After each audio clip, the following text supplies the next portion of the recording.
দেখুন কত সুন্দর করে মেখে নিয়েছি। এবারে আটার গোলাটা কেটে নেব। নিয়ে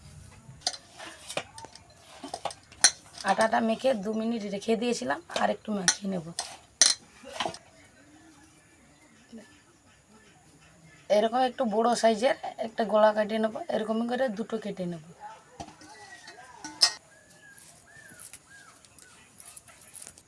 এই যে বেলে নিয়েছি, একটু মোটা রেখে বেলে নিয়েছি, এরকম মোটা রাখবে, তবে ভাজতে।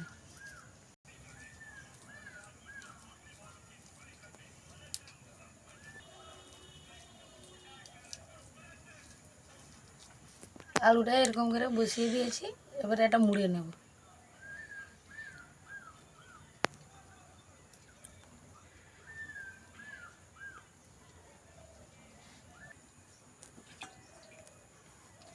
মুড়িটা খুলে গেলে এরকম জল একটু দিয়ে মুড়িটা চিপকিয়ে দিলে চিপে যাবে।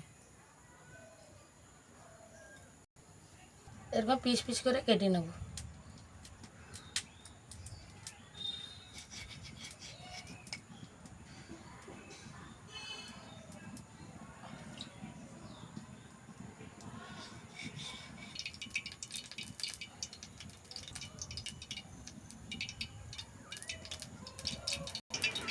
এই দেখুন এরকম পিস পিস করে কেটে নিয়েছি, কি সুন্দর করে কেটে নিয়েছি দেখুন।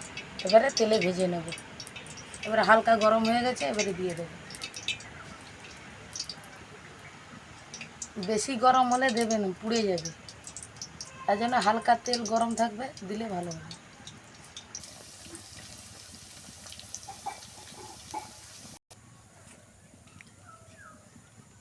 কত সুন্দর হয়ে গেছে, ভেজে নিতে সুন্দর হয়েছে। এখন গরম আছে বলে বোঝা যাচ্ছে না, ঠান্ডা হলে খেতে ভালো লাগে।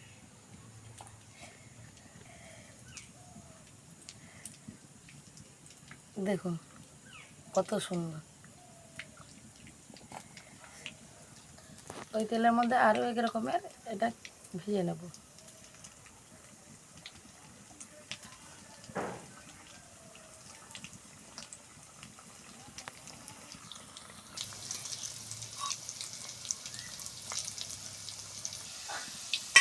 লাল লাল হয়ে ভেজে ভেজে গেছে, এবারে তুলে নেব।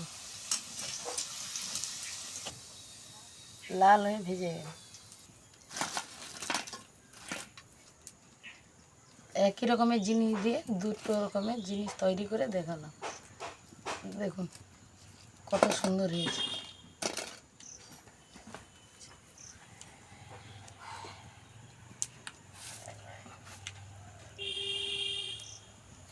আর এটা